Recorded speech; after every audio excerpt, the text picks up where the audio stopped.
шаҳри бостони Панҷакент чанд рӯз боз дар сархати расонаҳои дохилу хориҷ қарор дорад. Ин таваҷҷӯҳ дар асоси қабул ва пазируфтани сӯздании Панҷакент ба феҳристи шаҳрҳои ҷаҳонии ҳунармандӣ зоҳир шудааст.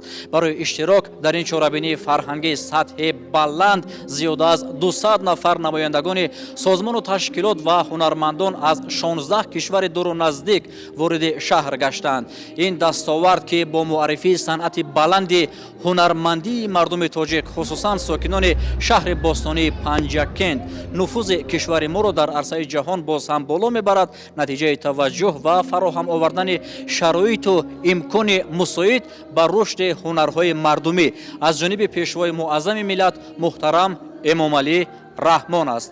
ҳамоиш ба ифтихори пазируфтани сӯздании Панҷакент ба феҳристи шаҳрҳои ҷаҳонии ҳунармандӣ дар кохи фарҳанг ба номи Олим Бобоев баргузор шуда, саҳни онро намоиши ҳунарҳои дастӣ зинати хос бахшидааст.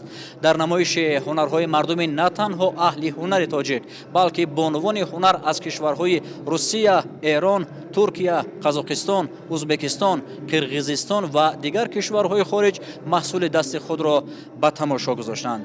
Бинандагони гиромӣ, ҳоло таваҷҷӯҳ намоед ба лаҳзаи ҳассосу хотирмон, ки шаҳодатномаи тасдиқ аз шомил гаштани сӯздании Панҷакент ба феҳристи шаҳрҳои ҷаҳонии ҳунармандӣ аз ҷониби президенти шӯрои байналмилалии ҳунармандӣ ба роҳбарияти шаҳри Панҷакент тақдим мегардад.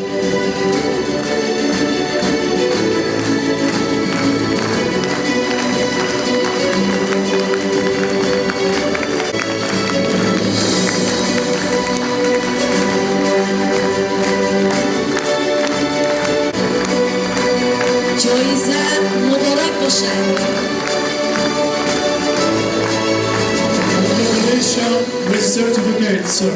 طبق маълумот ва ҳолати имрӯз дар шаҳри Панҷакент 2500 нафар ба ин ҳунари нозук машғуланд. Ин маҳорат дар муҳити оила аз насл ба насл мегузарад ва ҳамзамон анъанаҳои деринаи устод ва шогирд низ идома дорад. Яъне ҳунар аз устод ба шогирд мегузарад ва шогирд умри худро ба ташаккули ин ҳунар мебахшад. бинандагони гиромӣ, ёдовар мешавем, ки ҳайати меҳмонон дар доираи ҳамоиши байналмилалии сӯздании Панҷакент аз ёдгориҳои таърихӣ ва меъмории ин шаҳри бостонӣ дида намуданд. Боздид ва шиносоӣ нахуст аз оромгоҳи сардафтари адабиёти классикии тоҷику форс Абу Абдуллоҳ Рудакӣ воқеъ дар деҳаи Панҷруд оғоз шуда, ба мақоми ин шоири нобиға дар адабиёти ҷаҳон эҳтиром гузоштанд. Сипас иштирокчиёни фестивал аз ҷойгоҳи муассири номвар хоҷа Муҳаммади Башоро боздид намуда, аз нақши меъморӣ ва кандакориҳои рӯи девори ин ёдгории таърихӣ, ки соли гузашта ба феҳристи ҷаҳонии ЮНЕСКО ворид шудааст, боздид намуданд.